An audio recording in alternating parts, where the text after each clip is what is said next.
So how do you reduce your membership level on Wealthy Affiliate if you decide that you're not happy with it or maybe you don't want to spend the money on it anymore? Well, let me just show you how to do that. So first of all, they've got a few different pricing plans. That means if you want to downgrade, you're either on Premium or Premium Plus.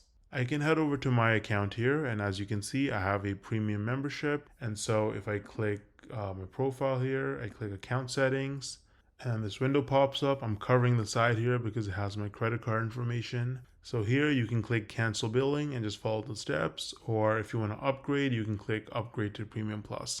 So that's how you cancel your billing or downgrade your membership. I hope you don't downgrade. Wealthy Affiliate is an amazing program. And if you have any problems or anything you're stuck on, you can ask questions in the community. You can respond to this video in the comments below and I'll help you out as much as I can. But if you do want to cancel, that's how you do it. So I hope you find this video useful. And if you haven't actually created an account and you're watching this video for some reason, then you can use the link in the description to create a free account. No credit card required. Thanks for watching.